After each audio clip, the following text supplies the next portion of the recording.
What's up, everybody? Welcome to Squad Chat. It's Trexsol with Parker. Hey. And we have some BlizzCon stuff to go over. It just happened over this past weekend. But Yes. first, Parker has some updates.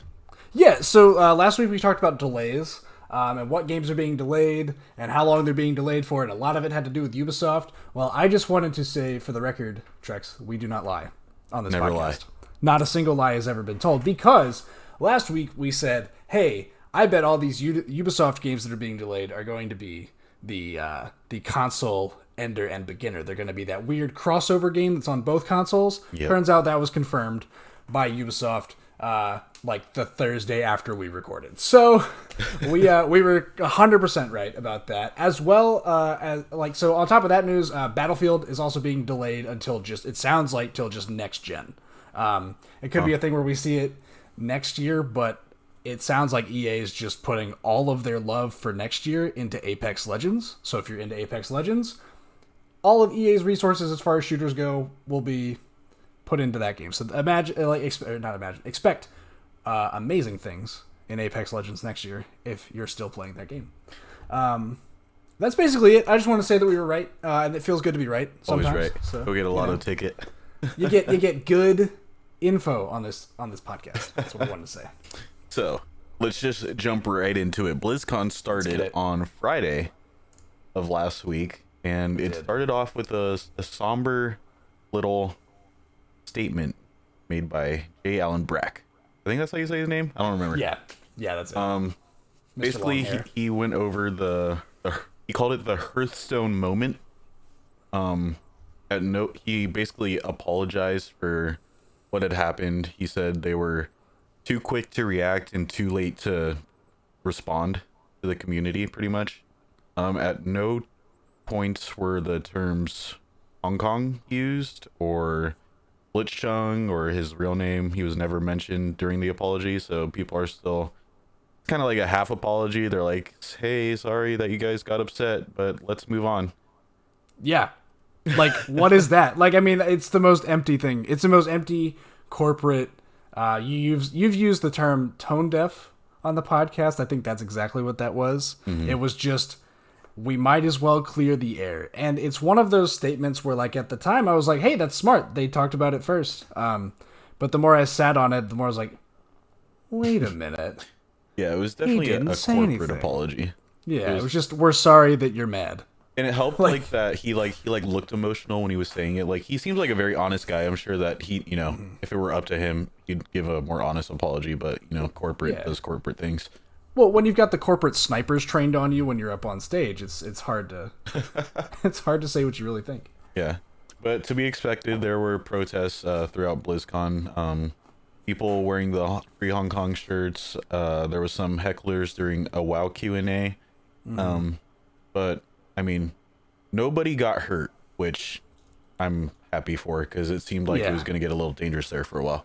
Yeah, it was so tame. It just seemed very tame. From the reports that I read about even the protests outside, like the first day, where I expected it to be like, gung ho. It sounded like I think it was Kotaku that reported that like their interaction with the protesters was just the protesters handing them a T-shirt and saying "Free Hong Kong."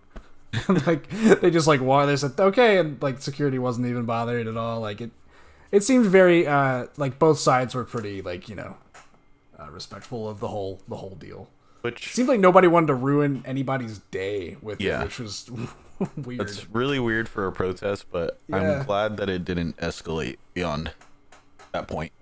Totally agree. But aside from that, right after that heartwarming speech he gave, he said, "Are you ready to get into the games?" And the crowd was. They started off with a cinematic trailer for Diablo 4, which like the coolest 8 minutes of my life, dude. Like it started, and I was like, "The fuck am I watching? Is this a movie?" Yeah, it's gorgeous. What's going on? Their cinematic team, man. Yeah, they're great.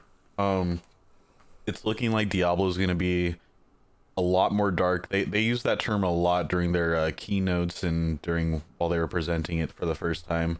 I didn't know this, but apparently people had an issue with how Diablo 3 was a little bit colorful. People, Yeah. yeah, people didn't really like Diablo 3 for that reason, which I had no idea about until Same. BlizzCon happened. But apparently the game's just going to be super dark. The dungeons that you crawl through, they're going to be really, really dark, and like your abilities that cast light, it's going to be much more noticeable just because of how dark the environment is. Like, it's going to light up the environment. So That's cool, man. yeah, and the tech demo that they had, I mean, you can definitely see the upgrades between 3 and 4. The graphic fidelity is insane. The combat seems way fluid, way more fluid. They announced 3 classes. They're gonna have 5 at launch, but they announced 3: the berserker or warrior, one of those, the sorcerer, and the druid. Everyone seemed pretty happy about the druid coming back from Diablo 2. Druid was cool, man. It was sick. But yeah, so that was Diablo 4. Yeah, I mean, it's cool. We still don't have a release date on it. No, they said don't expect it anytime soon. Yeah, that's gonna be for those of you listening. That's gonna be the theme of this BlizzCon. Is don't expect it anytime soon. The announcements are cool. Man, Diablo 4 got me hyped though. I'm not gonna lie. Like I played a lot of Diablo 2, a little bit of Diablo 3. Played more of Diablo 3 on the Switch than anything else, actually. Love that game. Again, like you, didn't know people didn't really like the art style. I just thought it looked great. I wasn't really into Diablo until like maybe like last year or 2 years ago. I started playing Diablo 3 and I was like, oh, this game's pretty fun. And then I played it for a while and then never touched it again. So I had no idea about like the previous Diablos or why people would be upset about it. I was like, oh, this is pretty fun. Yeah, I mean, like I would like for Diablo 4 to be a little bit more challenging than Diablo 3.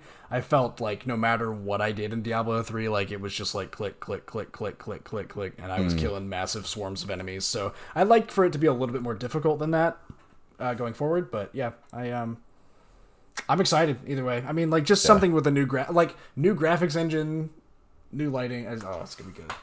Gets me every time. It's gonna be great. Fresh coat of paint. And then after that, they went into, what was it, Hearthstone or World of Warcraft? It was World of Warcraft. World of Warcraft was next, which that cinematic, sorry, got me very, very excited. It got me excited, and I've never played WoW before. I was like, okay, that's dope. I don't know what the fuck that guy is that's wearing the crown, but he's important, and he just got fucked up. Yeah, man. So the cinematic was crazy because Sylvanas basically just stole the crown from Bolvar, who is the Lich King at this point, who is like the Lord of the Dead in the realm of Azeroth, right, or in the world of Azeroth, or at least in the living world, right. So there's two sides to the coin, right. So we've been living chilling in Azeroth in the world of like basically the world of light, the world of the living, right, and we've seen dark forces creep through in previous expansions, but now that like veil between worlds has been shattered and we're going into the Shadowlands with this expansion, and I couldn't be more excited. I'm sure I'll be disappointed because I was hyped for Battle for Azeroth and it was trash, but I've talked about it before, how WoW's on the flip-flop cycle. Correct. One expansion is bad. If it's bad, the next one will be good, you know. They're going Battle so for Azeroth, lore heavy with this too. Like they are. They're I started adding, watching their keynote and I was like, I know, as someone that knows nothing about WoW, I'm like, I'm learning a lot right now. This is kind of cool. It's pretty sick, man. Like I think it's gonna be a really good one if you're into like story-based games, like MMOs, at least story-based RPGs at all. It seems like this is gonna be the WoW expansion for you, because WoW has become way more story-heavy, but just the story they've been telling is not interesting. So I think that this one is going to have a lot to deal with death because we're going to a place called the Shadowlands. It's literally where like everything dead lives. Yeah. Stories about death are just inherently interesting, I think, to people. So I think it'll be a good time. They're adding 4 new zones. 5. 5. Yeah, there's 5. Well, okay, yeah. So there's there's 5, and then they're adding the Tower of the Damned as well, which is hype. I don't know what that is, but so Tower of the Damned, for WoW fans that are listening, it seems to me, and I could be interpreting it wrong, but it's exciting that they're adding something like this. It seems like it's the Mage Tower from Legion, which is just like a bunch of challenges, and you like go up the tower, and when you get up to the top of the tower, it's really tough up there, and you got to fight all the bad guys, and then you get a lot of good loot. So it's just like, it's a cool system to have. It gives us more to do in WoW, because frankly, there's not a lot to do right now. Okay. But it seems that there's like, for each new zone, there's a new faction, and you'll declare allegiance to the faction, and you get different armor types for each faction. It just seems like it's a different game. And I watched a little bit of gameplay. It looks like they're changing up the way talents work. They're not adding any new classes to the game, so don't expect a different way of playing. But they're adding new races, new allied races. There's a new dwarf race coming, which is exciting. I don't know. I mean, it seems like a cool expansion. Like, there's not a lot to say about it because it doesn't come out for another year, you know? They definitely said 2020. I'm expecting for it to be like August to September of 2020, because that's just like the time frame that WoW expansions drop. They try to get you right before the school year starts, kids, so that you fail your classes by those playing grades World of down. Warcraft. Yeah. No, but I mean, it seems fun. I mean, it seems like there's a lot to do. It's graphically very pretty. It seems, like you said, lore heavy. I hope that we kill Sylvanas this expansion, because I'm tired of her character. Well, okay, so what is the jailer? Do you know, or is that like... It's we could do a whole podcast on what's going on with Sylvanas right now. Well, like, I know that she's like getting her power from the jailer or something like that, and like we're going to the Maw, and then no one's escaped the Maw, and then we're gonna escape the Maw. Yeah, it's like, it's this thing where Sylvanas defeated the Lich King, and it's not like Bolvar is a particularly powerful Lich King because he doesn't have Frostborn, which is what the Lich King used to draw his power from. Sylvanas it's like she's essentially made a deal with the devil, and she's gotten super powerful, so she already knows about the Shadowlands. She just wants to get there. So she's already gaining power from there. She just opened the portal and is like, I need more of this. And so she's going there herself. So we're just like, all right, I guess we're all going there now. I want to be on her team.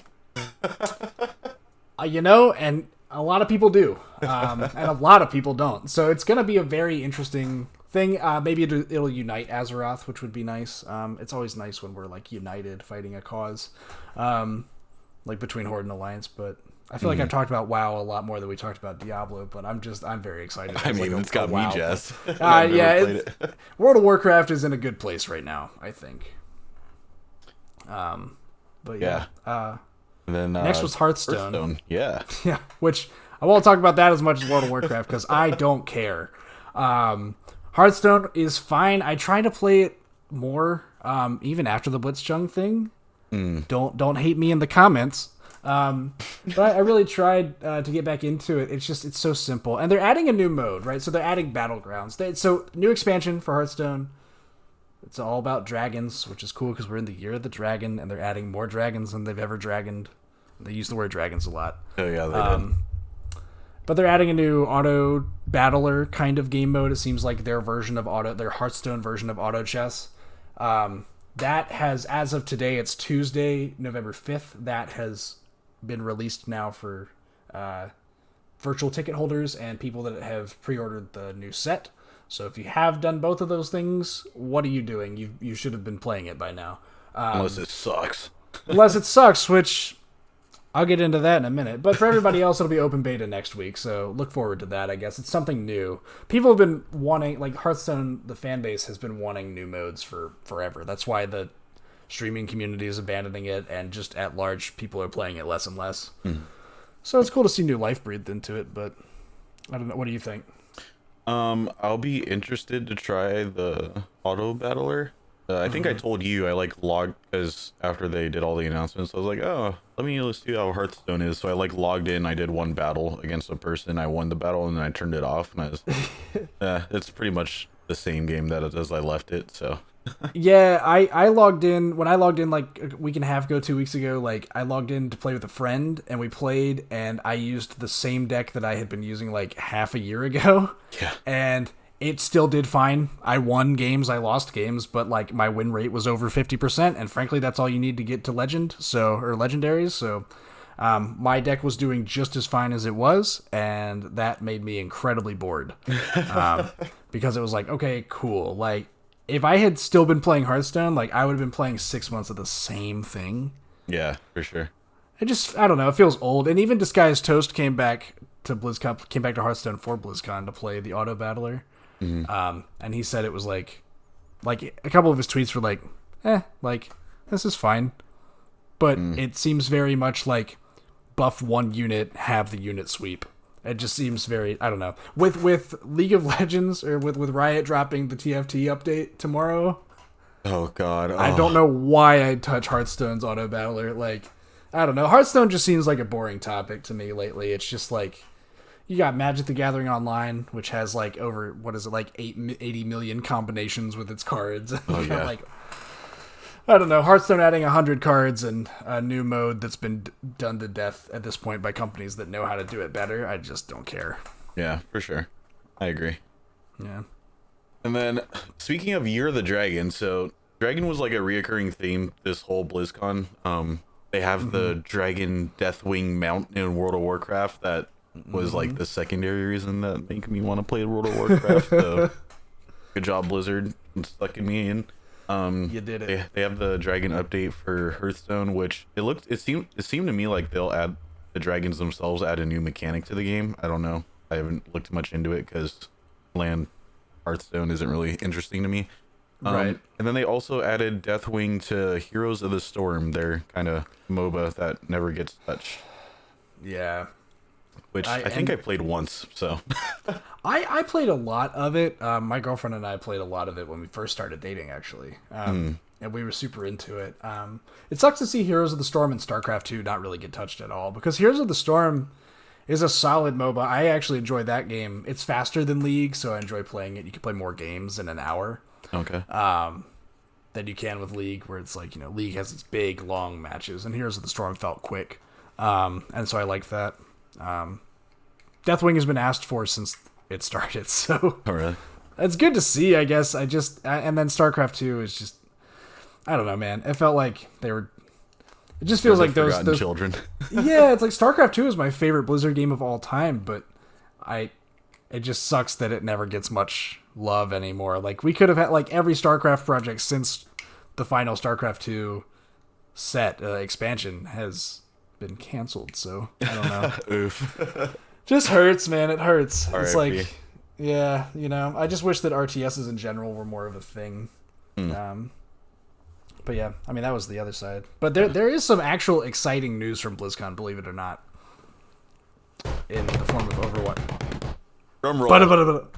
Drum roll. Freaking Overwatch 2, the most leaked game in fucking history. Yeah, no kidding, man. Like, oh my god. Poor Jeff Overwatch Kaplan team. came out on stage and he was like, well, I forgot what to say, but thankfully I could just look at the internet to see what I was supposed to say.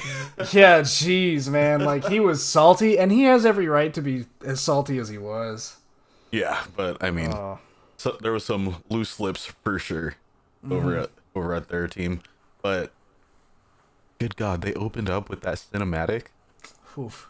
The lights got real dim. You see May in the air carrier.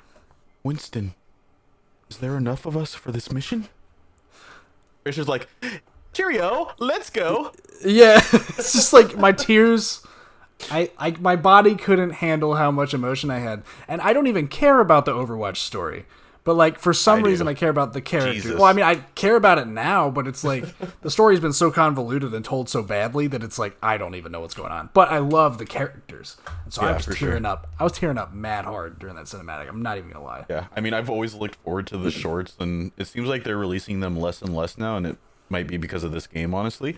Yeah. But I mean, just that whole cinematic, it's like if they do this right, like they have this franchise set for like life, pretty much. Yeah. Oh, forever. It could go toys, on literally. Games, whatever. They can just do whatever they want with this franchise. Honestly, they could like make a freaking movie, and it would probably sell. No, I mean, like, it's like the second most played game in the world or something behind League of Legends and Dota well, never mind. There's probably a couple others that are ahead of it, but Jeff Kaplan said they have 50 million players. Like, That's a lot. That's a few people playing that game. That's a lot.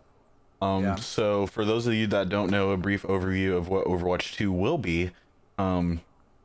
Basically all Overwatch 2 is PvE missions and hero missions and story elements. and Yeah. that's what you're paying for if you get Overwatch 2. And some graphic improvements, which their new Yeah. engine does look pretty. It looks really nice. I saw on Reddit somebody put like the side by side of what Tracer looked like and what Tracer will look like. Oh my god. It's like you can see individual hairs and that's the in-game like engine. Like I don't know what they've done, but they've worked some actual magic. Like it looks like you can actually touch and feel. Like everything is very like I don't know what I'm trying to say, but like you can feel the game a lot better now, I think. Yeah, and so they did release a little bit. Some streamers and content creators were able to capture some gameplay of the PvE story side of things while at BlizzCon. It kind of looks like they're retconning some of the story and then like readjusting it to like actually tell a story. Yeah, surprise. Yeah, the mission that they showed off was like Tracer's first time meeting Lucio. It seemed like Lucio's first introduction to the Overwatch team, and it was like a whole PvE mission about. And they had like a whole cinematic, so I'm like hoping that, they actually tell a story and it's not just like, oh, let's go do a mission in freaking Brazil and then let's go do a mission in Paris. I hope it's cohesive. I hope so too. I have a sneaking suspicion that that's exactly what the story will be, though. It'll be like, look at these two characters being friends in Rome. And it's like you play, you can choose between 4 characters, but they're all gonna be friends. And it's like I don't know. I just like the way that Blizzard has told stories. It looked to me, all I could think about was the way the StarCraft story is told, which is like you have the exact same engine to play the story mode in as you do the multiplayer, and it's like you're playing through the story, but it like every map that you're playing on is also the map for multiplayer. So it's like nothing's really separate. It's just that more people are talking to you about story things. So I hope that that's not what Overwatch is. I'm sure the team is way smarter than that. Yeah. I think it'll be something great. I won't be surprised if it's like these two buddies fight in Rialto. Insert voice line here. Yeah. I did see like they have a progression or talent tree for the heroes as you level them up. I thought that was pretty interesting. It kind of alters their abilities as you use them. Yeah. From what I gathered, that was only in the hero mode. Please tell me that I'm wrong. I saw it in the 4-person co-op thing. Is that what you're talking about?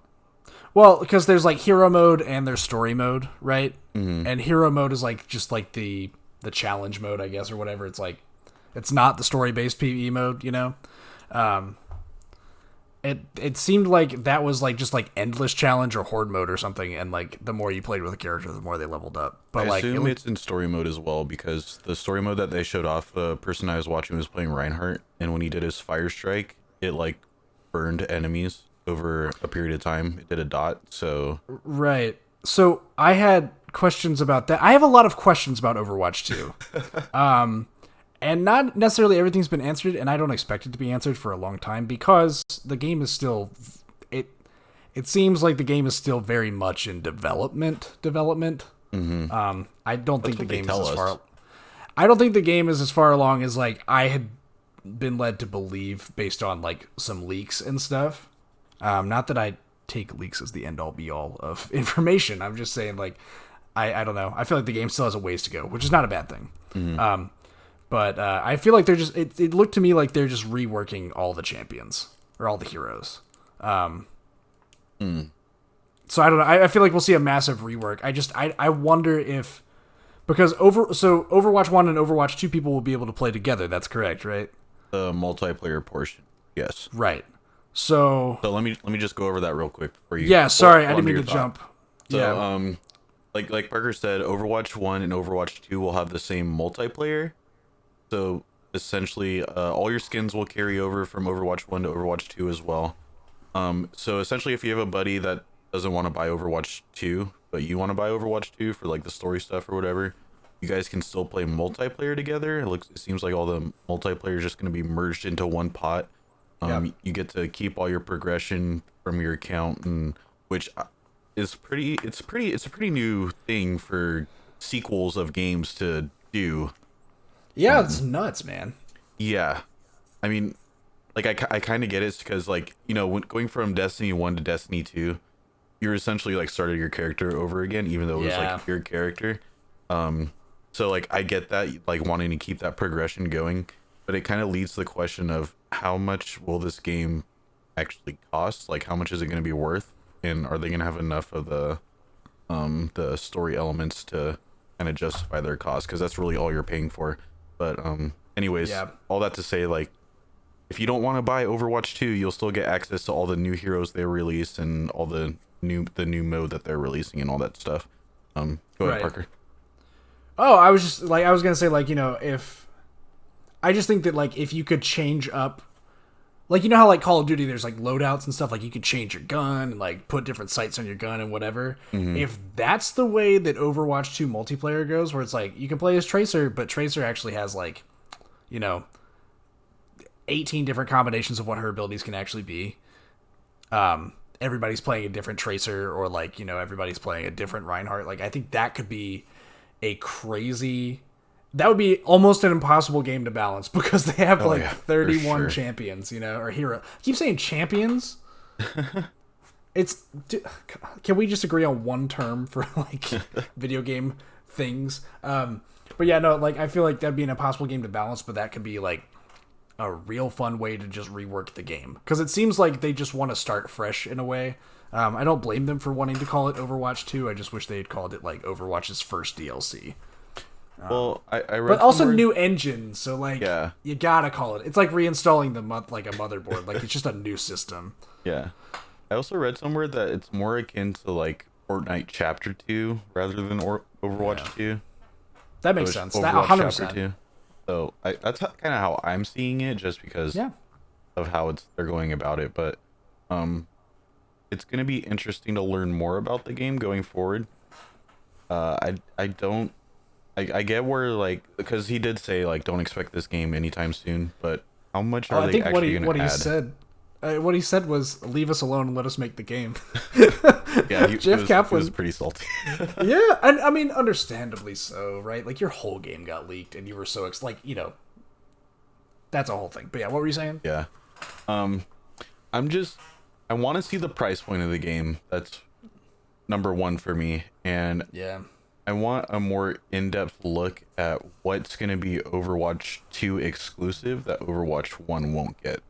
Because they also said Yeah. that they're like launching it with like a bunch of heroes and maps and whatever, but Overwatch 1 at the same time is going to get it. So, yeah. It just, I like we've talked about this like off camera, but like, I would expect it. Like what I'm expecting is a $60 Overwatch 2. What I think it should be is like a $40, a $45 thing. I don't know. I feel like you can charge whatever you want. The Overwatch community would probably pay for it because people looks seem pretty.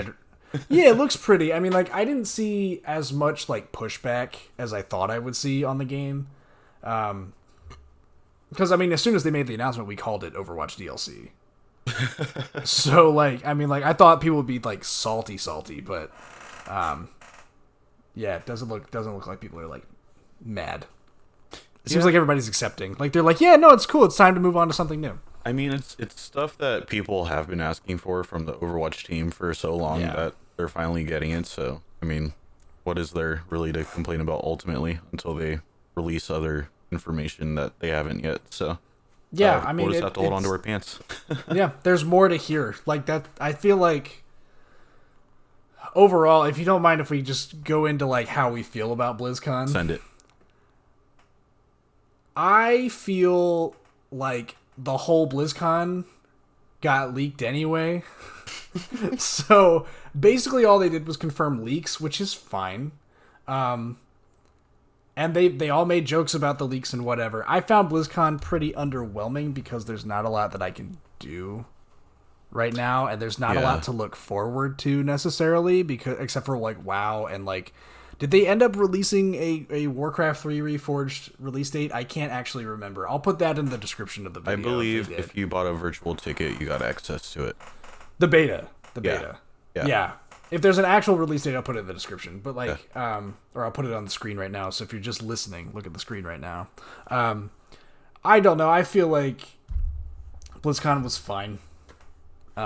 It's just a lot of like wait and see, which is cool. It didn't have like the Overwatch stuff was awesome and the WoW cinematic was awesome. Mm-hmm. But I just find myself a little underwhelmed, and I can't really tell you why. I think they just need to have a conference at E3 like everyone else whenever they have something to talk about. Dedicating a whole 2 days to, like, I get it, you have like tournaments for your games and this and that, but like these past 2 years, like last year in particular, so this year was supposed to make up for last year, right? And then it was also supposed to take some heat off them for the Hong Kong thing, which I feel like that was kind of their goal. They kind of just like unloaded anything that they had, even if it wasn't ready to be unloaded. Yeah, because I mean, we don't know when Overwatch 2 is coming. We don't really know when Diablo 4 is coming. We just know that game was again, according to a lot of sources, almost done. Yeah, and it's not. So who knows what happens there? What happened there? But it just seems like they're like, look at all these games. Do you forgive us yet? I get that feeling as well. And it's almost so Blizzard has just not done BlizzCon before. You know, like if they're not like they used to be the company that's like, if it's not ready to show, it's not ready to show, and we just won't do the conference. Mm-hmm. I agree. They should just stick to E3 and like do your own like tournaments. Like Hearthstone tournaments are mostly like online anyway now. Like they just stream them, and it's like it's no biggie. I don't know, man. I think like I think I'm finally with you. I've wanted to go to BlizzCon every year since I was like little. You know, I love Blizzard. I just can't care. I'm also audience. If you're listening, I'm in a very honest mood today. So that we were talking about it before we came on. He was like, "Oh no, I just don't care." Like this whole BlizzCon was just like, I knew all of it, and maybe it's because of the leaks. Like maybe it's underwhelming because I knew everything was going to happen, and I should have stayed away from stuff. I can't pull myself away from Blizzard news though because it's been so juicy. Yeah, I don't know. It was just underwhelming. It's like if you had something that was coming out confirmed. I wish I had seen more release dates than I saw. Yeah, for sure. Sorry, I rambled there, but I just want release dates. Yeah, I agree. It's just so like, because I kind of get it. Like the leaks kind of damper the announcements, but either way, I feel like we would have known what was going to be talked about, regardless. Yeah. I feel like some Blizzard employees like probably took it upon themselves to show as their form of protest to kind of leak some things out. If you ask me. That's a good idea. That's a conspiracy right there. that's kind of my big brain conspiracy theory. But I definitely agree that it was really underwhelming for what it should have been. Yeah. Maybe better luck next year. Maybe have some release dates. Hopefully. Yeah. Jesus Christ. Did we hear anything about Diablo Immortal? Because I know that was supposed to be talked about. I didn't hear anything about it. But it's still on the App Store. I looked, so apparently it's still coming out sometime. It's been a year now, so that's weird for a mobile game. But yeah. I don't have anything else on that. Do you?